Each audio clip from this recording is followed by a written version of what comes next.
The bombing of the USS Cole. It is one of the first of a series of deadly strikes by al-Qaeda on US targets. We had to avenge the 17 souls that perished in the USS Cole. The organization responsible is quickly identified. The only people out there who had anywhere close to this capability was al-Qaeda. But it'll take the best to find and stop the killers themselves. We want to know their tactics, their techniques, their procedures, who's involved.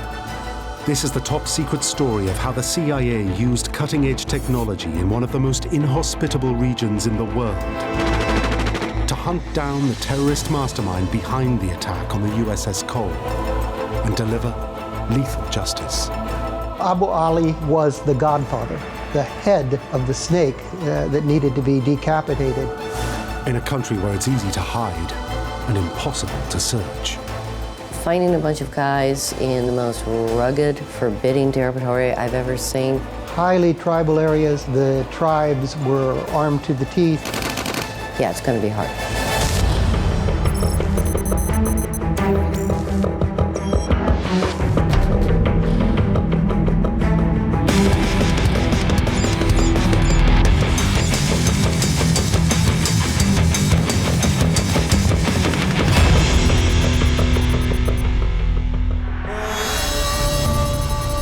It's a sultry morning in the port town of Aden, in Yemen, the Arab world's poorest country.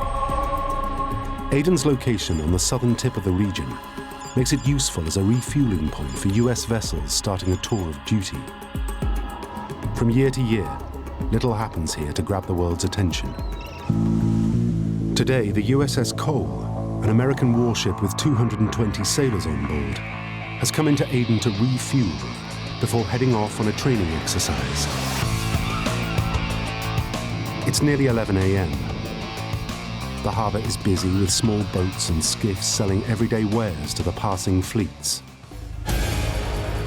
Then one of them approaches the Cole. Its smiling occupants wave at the sailors.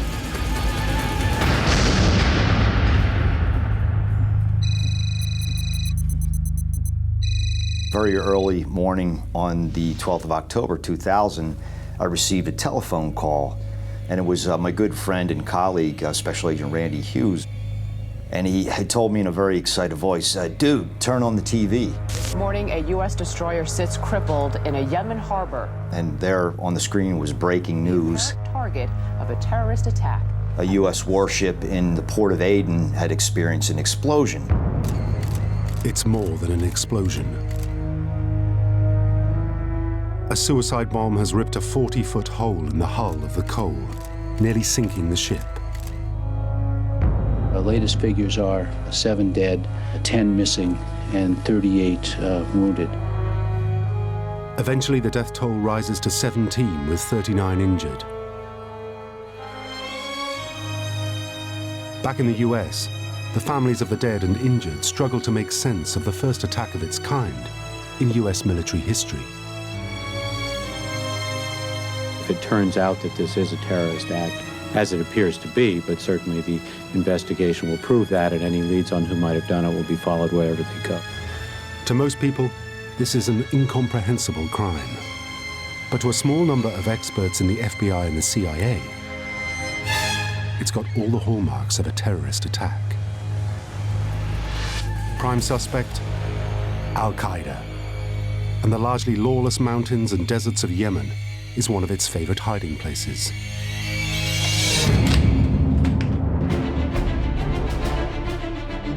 With alarm bells ringing across the Pentagon, the CIA, the FBI, the Naval Criminal Investigation Service, and the military send in plane loads of their best teams. Special Agent Bob McFadden is a seasoned operator in the Middle East with long stints of service in Bahrain and a command of fluent Arabic. He's summoned to Yemen to join a task force of investigators. The word was to pack my bags for about 10 days, and 10 days wound up being the better part of 2 years. And they had just one mission objective: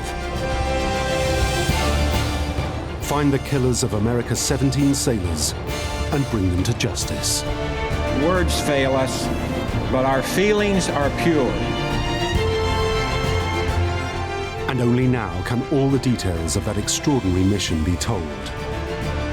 For it would be a mission that would test the CIA to its limits and involve every counterterrorism agency in the US.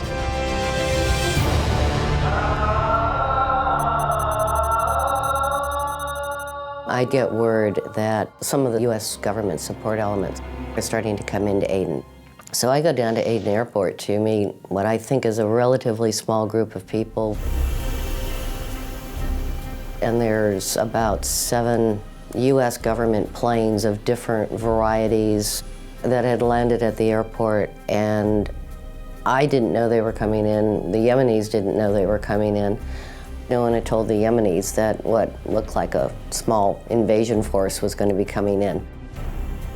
At its height, we were somewhere around 350 people.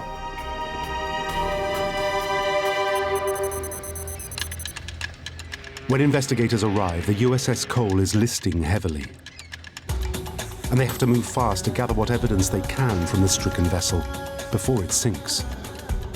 Seeing the news clips of the ship is one thing, but then actually seeing it and being aboard the ship is another altogether. Very emotional, visceral. The sights, the sounds, the smells of destruction and decay is just remarkable. It looked like a wounded animal. There was something horrific about a ship that mortally wounded and yet still somehow struggling to stay afloat. It should have sunk. It didn't. Aden's local police start mass arrests, seizing anyone they suspect. And from eyewitness evidence, very quickly figure out the basics of how the operation was carried out. They were able to identify the launching spot of the skiff that attacked the ship. They were able to identify very early on the compound where the bomb in the skiff had been assembled. So they were able to do a lot of those basics pretty quickly. Now, hundreds of US detectives from the CIA, the FBI, and the Naval Criminal Investigation Service get to work with ferocious energy. There truly was a 24-hour operation, and it was an exceptional working element among all those different agencies. There's so much to do, so many tasks to take care of. Setting up the communications and technicians, setting up comms, secure comms with Washington, getting facsimiles up, getting internet connectivity for unclass and then various levels of classified systems. The army of investigators is led by an extraordinary boss who commands fierce loyalty among his team. John O'Neill, one of America's top experts on a terrorist who few at this point have heard of, called Osama bin Laden, and the shadowy group he commands called al-Qaeda. O'Neill leads his massive team from the front, working tirelessly to deliver results. Bigger-than-life personality, very confident, articulate, very personable, very, very quick on his feet, and truly someone who has a natural multitasking capability. Gathered around O'Neill is a team of the best intelligence officers in the US. And leading them is a Lebanese PhD called Ali Soufan, one of the few investigators who speaks fluent Arabic. Ali Soufan is someone with Arabic skills. You know, not just with language, but a lot of the unspoken things, a lot of the cultural things that might not go into a bureaucratic report, but that make a lot of difference in building personal relationships. The CIA believe that the men they want are al-Qaeda. But finding the individuals in Yemen who carried out the crime seems an enormous challenge at this stage. All they have is scraps of evidence and eyewitness testimony. Then, Soufan and McFadden make a connection with another terrorist crime 2 years earlier in the East African country of Kenya.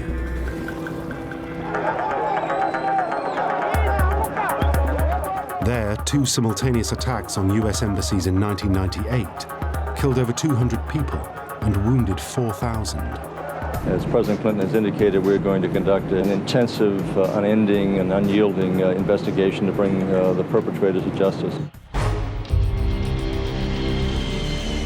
Now FBI and CIA operatives from the East Africa investigation are sent in to help O'Neill and the US team in Yemen. They bring expertise that confirms beyond doubt the Cole was bombed by al-Qaeda. Very experienced investigators, special agents, detectives, came to Yemen with a deep experience and knowledge of al-Qaeda and its modus operandi, how it put together the cell for East Africa, what kind of tactics they used, what kind of safe houses they rented, how they went about getting the explosives. The East Africa team points out similarities in bomb-making techniques, planning methods, concealment strategies and team structures between the embassy bombings they've been investigating and the attack on the USS Cole in Yemen. You have a core element that we're saying over and over again, remarkable similarities to how the East Africa dual attacks occurred. And sure enough, when names surfacing in connection with the USS Cole attack are shown to investigators with knowledge of the East African embassy bombings, matches are made. Some of the same names that were involved in East Africa, facilitators and others that were at large, their names were coming up very early on in the Cole investigation. There's now no doubt left in the minds of the investigators. It has to be al-Qaeda. What they need is the local cell, the Yemenis who set up and carried out the attack on the ship. And then there's a breakthrough. Yemeni police recover a hat from the site of the explosion. The Yemenis were able to find a cap from one of the bombers that had some hair, that had some DNA. Pretty soon, we had a pretty good idea of who was responsible for setting up this attack. With the DNA evidence, the name of one of the suicide bombers is confirmed. And from that, a network of local associations emerges. Suspected members of the al-Qaeda cell in Yemen are brought in and interrogated. Soufan and McFadden interview two men who turn out to be junior operators in the attack. It looks like the investigation is on a roll. And from these two men, the US teams extract the name of the organizer, the leader of the cell. He's not a Yemeni. He's a wealthy young Saudi who is constantly on the move around Africa and the Middle East. His name is Abdul Nashri.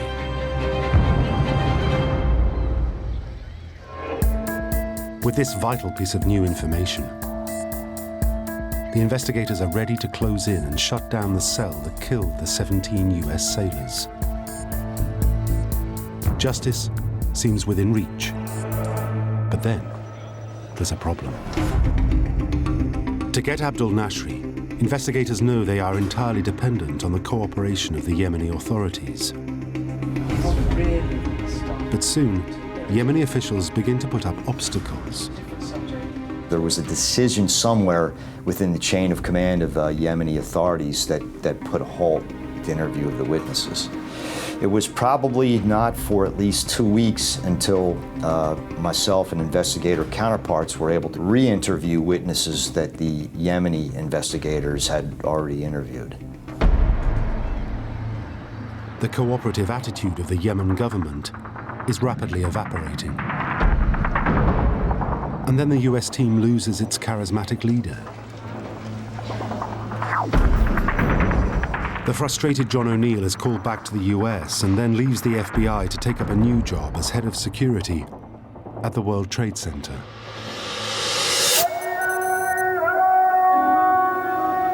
It's been 33 days since the attack on the Cole. And the US team is confronted with some devastating intelligence. Cell phone intercepts by CIA analysts indicate that Nashri has set into motion another attack. This time, his target is the investigators themselves. I received a call from the NCIS Multiple Threat Alert Center and said, "You need to stand by. There's some very significant threat reporting coming in." This was actually a cell coming a-gunning for the investigative element led and directed by Abdurrahim Nashri. A decision was made very, very quickly to pare down the investigative element to a core of 50.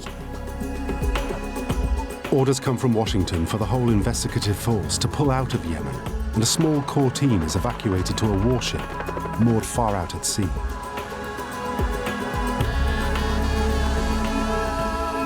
From there, the team learns further details of the planned assault. There was consistent reporting that there was a cell or cells that would try to conduct some kind of breaching operation where the U.S. element was. Sure enough, the method of the terrorists mirrors exactly that of the bombers of the East Africa embassies 2 years earlier. There is a main vehicle with high explosives that is essentially the ramming vehicle, improvised explosive device that breaches the perimeter, and then there are other vehicles with attackers with weapons, RPGs, explosives, just trying to shoot and kill anybody in sight. But to stand any chance of catching the bombers, the investigation has to be brought back from the warship to Yemen. And with massively increased security, the team returns to Aden. The investigation had to go on. Very smart people made a decision that our security and other safeguards and measures were in place. And so, quite fortunately, we were able to continue and still restart the investigation. Soufan and McFadden know that to get the quality of intelligence they need, only meticulous preparation and careful psychology will work. The way we approach interview and interrogation is a rapport, a relationship-based approach, a cerebral approach, and that starts with getting any and all information available from any source about the subject of the interview. And going in with a plan, but also being able to turn on the dime if our plan's not going as anticipated. Does it mean he's going to say, "You have me, here's everything"? But no, think of it in terms of, say, a helicopter making concentric circles around a target. And you tend to revisit these topics when he's comfortable. And then us establishing up front that we know an awful lot of information about him. In a classic maneuver of interrogation psychology, the investigators develop sincere relationships with their interviewees, who soon have to reciprocate to preserve their self-respect. And with that come the first pieces of reliable intelligence. He doesn't want to lose face by continually lying or deceiving, so he's going to have to give up bits of information so he can at least stay somewhere within his circle of comfort. And so working on that at a consistent, professional, and cerebral basis with him day in and day out. Within the first week, we had already opened up a channel of highly reportable and actionable information about the al-Qaeda structure, its command structure, its communication methodology, its capability and different weapon systems. And then there's a breakthrough, and the Americans make a discovery that has massive implications for the investigation. They find out that the attack on the Cole was not the first al-Qaeda attempt to blow up a US naval warship in 2000. 9 months earlier, just days after the Millennium New Year's Eve, an identical plot almost succeeded against another US naval vessel, the USS The Sullivans, but the operation was abandoned when the attack boat flooded by accident.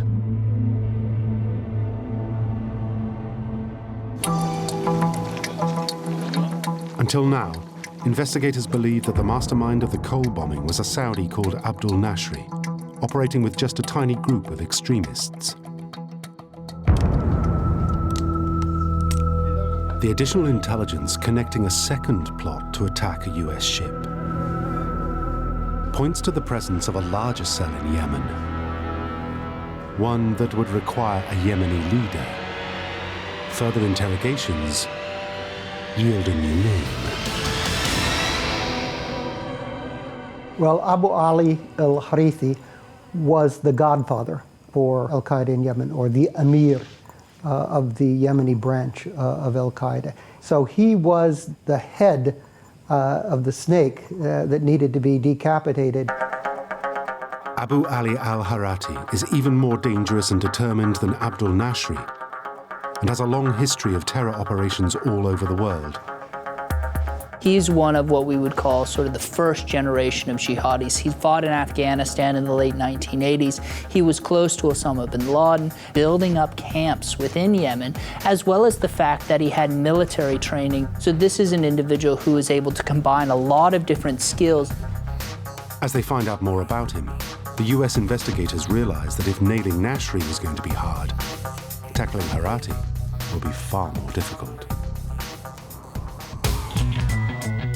A hardened survivor with deep roots in Yemen society, he has the protection of a fierce and heavily armed tribe in a remote part of the country. McFadden and Soufan realize that to get al-Harithi, they are going to have to penetrate Yemen's badlands. Wild places where even Yemen's army daren't go. Yemen is a very mountainous country with expansive areas where the government is not present. That rugged terrain makes it very difficult to establish control. It's very similar to the situation in Afghanistan. The tribes are extremely strong. CIA investigators know that with the help of special forces and airstrikes, hunting Harithi down might be possible. But Yemen's president has forbidden the US military and the CIA from going outside the country's major cities. And he's unwilling to risk a confrontation with the tribes by sending in his own troops. Al-Harithi is not only beyond the reach of the US investigators, but the Yemen government forces as well. As a compromise, President Saleh suggests a diplomatic solution to tackle al-Harithi, and reluctantly, the Americans agree. He went into endless negotiations with Abu Ali directly, trying to get Abu Ali to surrender himself with some guarantees that he wouldn't be handed over to the Americans. But it seemed to us pretty clear that these negotiations were a sham, that Abu Ali never really intended to do so. As the investigation drags on into 2001, it's obvious the bombers of the USS Cole have disappeared into the sands of Yemen's deserts and mountains, and the investigation is going nowhere. Then one day in September changes everything. In Yemen, McFadden and Soufan are working the phones, trying to get any information they can on the whereabouts of friends and relatives, and become increasingly concerned about the one man who knew all about al-Qaeda from the start. Their former boss and mentor, John O'Neill, now head of security at the World Trade Center, and only 11 days into his new job. When they have a routine meeting with a senior Yemeni official, they break the news that they believe their former boss has been murdered by the very people he was sent to Yemen to track down. We told him that his good friend and brother, as he called him, Brother John O'Neill, was missing and presumed dead. At that point, when Ali was conveying in Arabic to the general as to what happened, we had a really quite emotional meeting. Both the realization of this profound event, the attack of 9/11, and that someone like John O'Neill missing and presumed dead in the attack. I mean, one of the great ironies you could ever describe.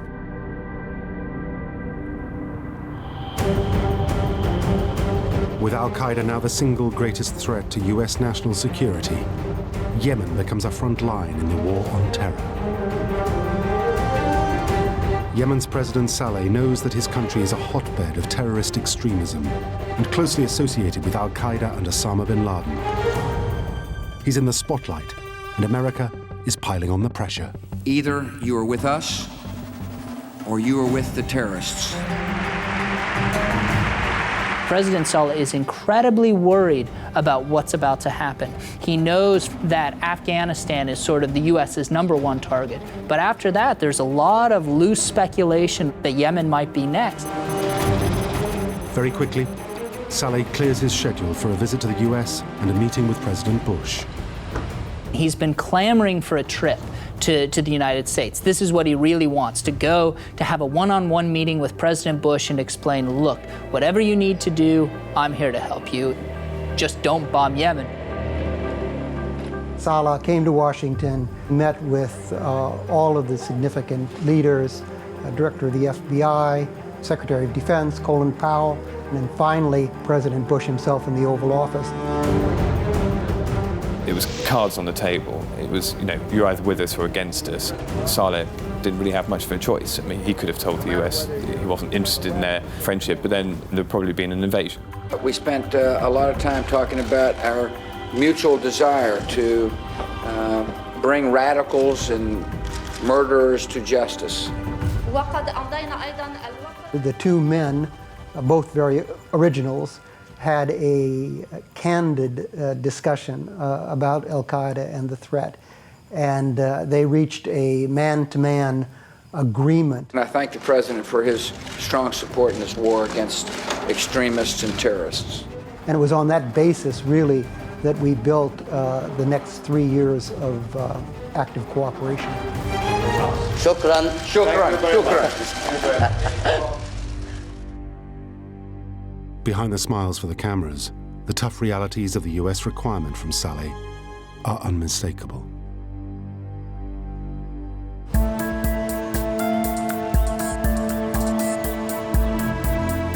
At a meeting with CIA chiefs, President Saleh is handed a list of the terror suspects most wanted in his country. At the top of the list is Abu Ali al-Harati. Within hours, an order comes from President Saleh to give the USS Cole investigation back in Yemen whatever they want. If you talk about a watershed event, there was a sea change in attitude. Any individual we need access to, unfettered interviews of card-carrying al-Qaeda members. But as well as orders, Yemen's president gets backup. Days after his trip to Washington, Congress authorizes a massive package of counterterrorism aid for Yemen, and taking the lead is the CIA. At the center of the package is the establishment of a training camp led by 100 special forces from the Marines, the Navy SEALs, and units from the Joint Special Operations Command.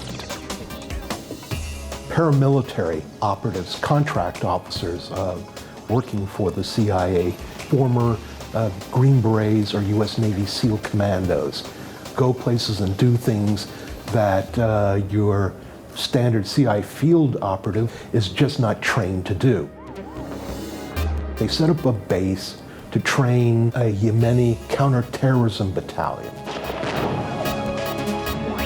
The CIA's classified mission is to help Yemen's special forces find and take out as many al-Qaeda operatives as possible. And al-Harati is the top priority. Supporting the special forces is a top-secret group of communications and CIA intelligence specialists known as the Activity. They come ready to spy on cell phones, satellite phone, and landline networks and quickly start harvesting a wealth of data for analysis in the US. On top of that, the investigation starts making the best possible use of President Saleh's increased openness and cooperation. The Yemenis handed over to us a vast amount of information and evidence which we were then able to send to the United States for processing. So that whole investigation got a real jolt. Now, with unfettered access to interrogate anyone they want, the CIA-led team develops a vastly richer array of new information about al-Qaeda in Yemen. Having access was tremendous, night in and night out. It was a veritable assembly line of reporting of useful intelligence information.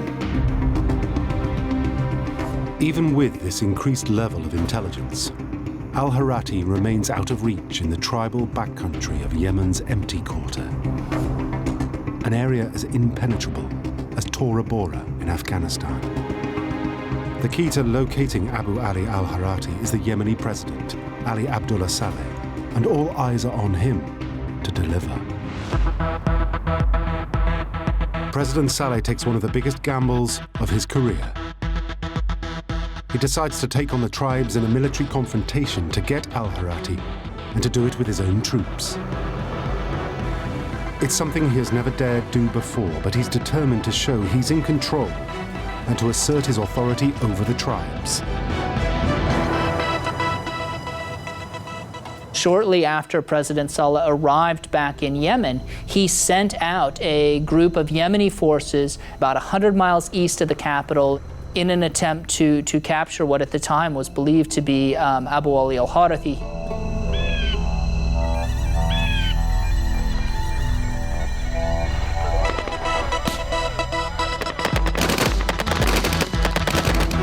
Saleh's troops are far from familiar territory and face a heavily armed opposition of experienced fighters. There was a confrontation between the government forces and the tribal forces. And indeed, 18 Yemeni soldiers were killed in that operation.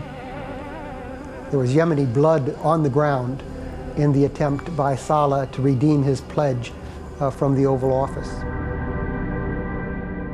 Saleh not only fails to capture al-Harati, but shows the world he's not in control of his own country. With the president floundering, intelligence comes in that al-Qaeda in Yemen is about to make the most of his weak grip on security and the shock created by 9/11. Al-Harati and the rest of them were as surprised by September 11th as the rest of us. So for them, they had no idea that al-Qaeda was planning this. And so when it happened, then they had to reorganize. Everything that they'd known, the world had changed. And to anticipate any counter-terrorism initiatives, al-Harati now starts a campaign of violence far in excess of anything ever seen before in the country. In late 2001 and early 2002 was this organization, al-Qaeda in Yemen, trying to reorganize, make sense of a world that had changed dramatically around them, where all of a sudden, instead of laying low, carrying out one big attack, now they're just fighting for their lives. And in doing that, they lashed out and they carried out a lot of different attacks, which at the time, I think led a lot of different analysts, both in the United States as well as in Yemen, to think that the group was much, much bigger than it actually was. Impotent and confined largely to the cities, all Saleh's security forces can do is arrest anyone they suspect and detain them for long periods. A strategy which yields few results. The Yemeni government has just arrested a vast number of people and thrown them all in prison in the hope that the guilty would rise to the surface and they'd be able to give the Americans some of what it is that the U.S. appeared to want. It was very, very intense during that period. It was really a crescendo of us raising our game to try to disestablish al-Qaeda, and al-Qaeda, with the flush of success from 9/11, raising their game, drive us out of Yemen and to intimidate the Yemeni government. Through that first year, it was very touch and go about which side was going to prevail.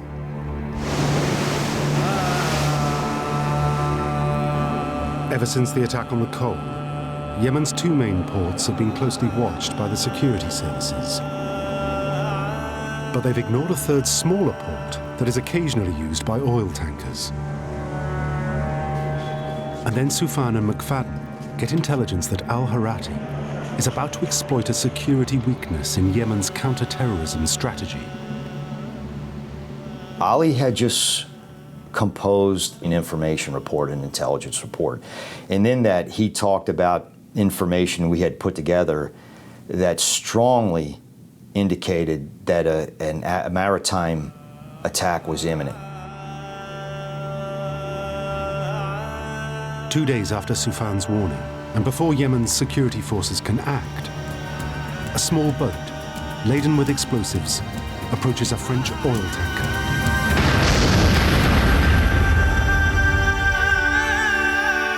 The attack kills one sailor and spills thousands of barrels of oil into the sea.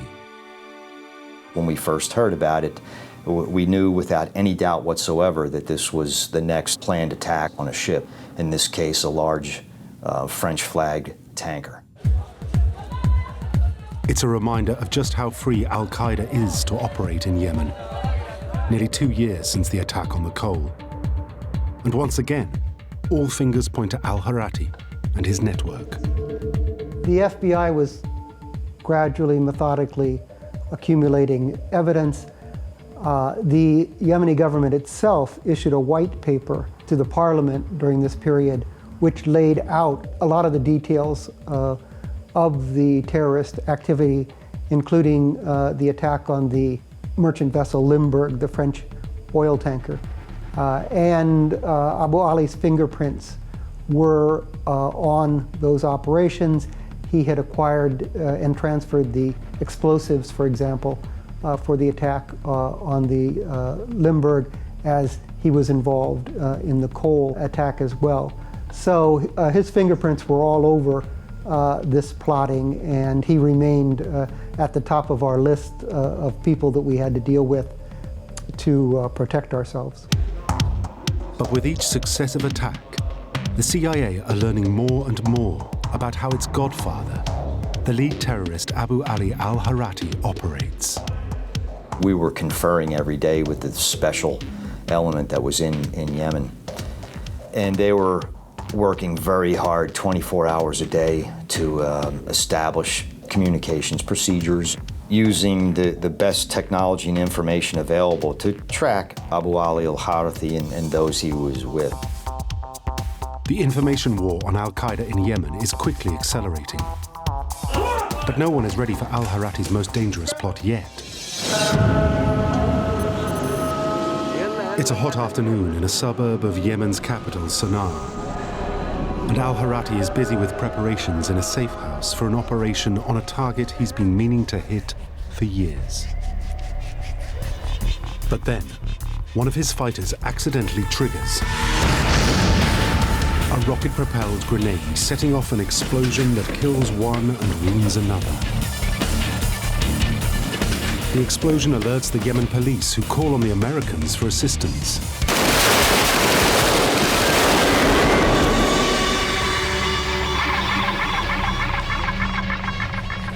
And then with the CIA signals specialists known as the Activity, they move in.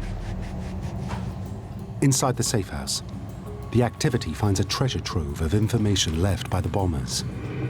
Laptops, cell phones, and lists of names. Crucially, they obtain a wealth of detail about the satellite phones used by the cell and its conspirators. It's as good as having the contacts book of the Godfather himself. And then they find out what Harati had been planning. When we put the intelligence pieces together, we ultimately concluded that the target of the attack was a missile attack against the U.S. Embassy. CIA investigators now realize that al-Qaeda is facing a problem in its Yemen operations.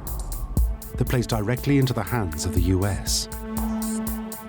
All the planning needed for his multiple plots means far greater communication is needed, and that is giving much greater scope for surveillance. The problem with Mr. Harati is that he loved to chat on the telephone. He was hiding out in what they call the empty quarter. Now, the problem with sat phones are that they're incredibly easy to intercept. Every time you press the talk button, it's like a giant invitation to the world's electronic eavesdroppers to listen in on what it is that you're saying. Sat phones don't just give away what you say, but also show where you are. Because they link to satellites, they act like a GPS, and anyone with the right equipment can pick up your position.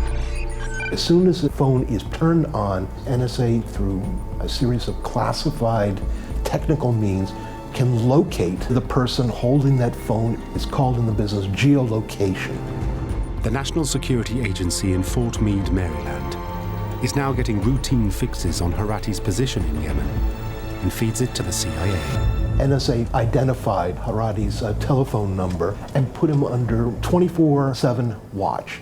It's what in the business they call cast iron coverage, meaning there's some guy listening to that telephone number 24 hours a day, 7 days a week. If the CIA can work with Yemen's army and send in a ground force or airstrike, al-Harati can be easily taken out. And then just as investigators are closing in, al-Harati discovers his sat phone is revealing his location, and he stops using it. No one has any idea where he is or where he'll strike next. But everyone knows it won't be long before he does. But the CIA have one certainty they can rely on. Al-Harati's radio silence puts a huge strain on his ability to organize multiple plots. And so he has to travel a great deal more to talk to his conspirators. The CIA know that to reveal his whereabouts, the terrorist only has to weaken once and resort to using his phone. And so it waits and watches, hoping al-Harati will take a risk. In November 2002, al-Harati's out in the desert with several members of al-Qaeda. They had to come and meet face-to-face to have these different meetings. They were carrying out one of these, and one of al-Harati's phones rings, and he's been very disciplined for a very long time about not answering his phone. And for whatever reason, he answered the phone.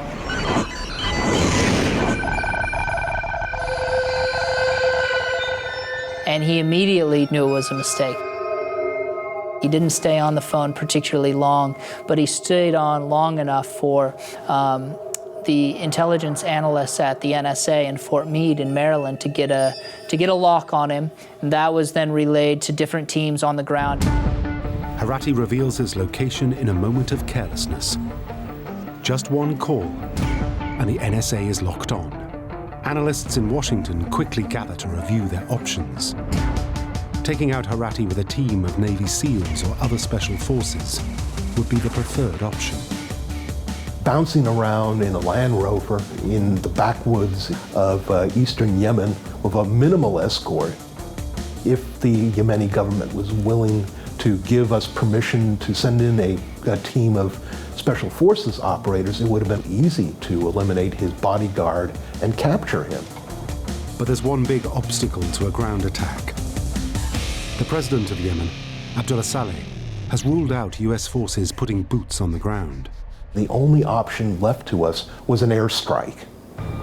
Now, President Saleh didn't want American fighter bombers flying over Yemeni airspace, which left basically an unmanned drone as the only option left to us. Until now, an armed drone has only been used once to take out a terrorist. The decision now is to assassinate al-Harati with the new technology, something that has never been done before in the Arab world. There had been an executive order which allowed the use of drones to kill terrorists, effectively, and the implication was al-Qaeda terrorists. And that had happened relatively recently. With al-Harati pinpointed and a presidential order in place authorizing his killing, the decision to use a drone armed with a missile is given the green light, and the CIA's well-rehearsed plan is put into action. As soon as the order came in, a classified message went to the commander. 2 Predator drones, both armed with Hellfire missiles, were sortied from the base, took off, flew into Yemeni airspace, and just sat there and waited for NSA to tell the controllers where their target was located. The drone can fly up to 10,000 feet in the air and just sit there, flying lazy circles in the air, waiting for your target to appear. They can stay in the air up to 25 hours at a time. The CIA's drone operators now track the vehicle containing al-Harati. They're assisted by Yemen special forces observing and following from a distance. With the Predator drone directly above the target, the operator releases a Hellfire missile.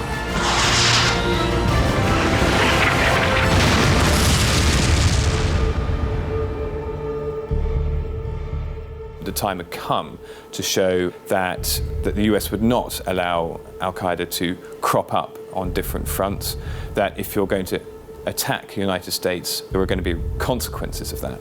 And I think actually the attack on Abu Ali was probably a conglomeration of all of those things. In November 2002, the strike on Abu Ali al-Houthi is the first time, at least the first recorded time, that we have of the US using a drone outside of a declared battlefield. So it was a very big moment, not only for the US war against al-Qaeda, because killing Abu al-Houthi sort of, cut off the head of al-Qaeda in Yemen, but also for US technology.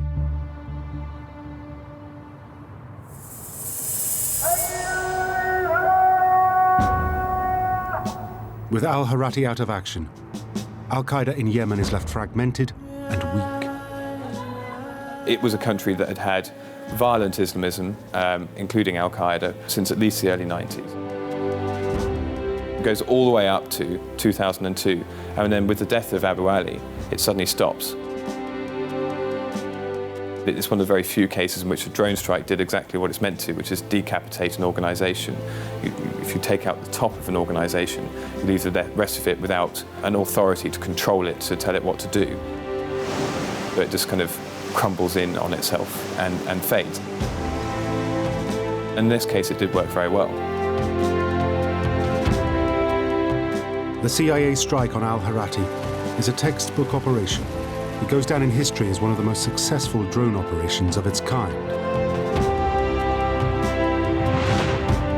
For the next 3 years, top-secret signals technology combined with advanced intelligence gathering across the Arab world leads to operations that seize Abdul Rahim Nashri and 13 others. All are jailed. Al-Qaeda is put out of business. And Yemen is closed down as Osama bin Laden's next place of refuge.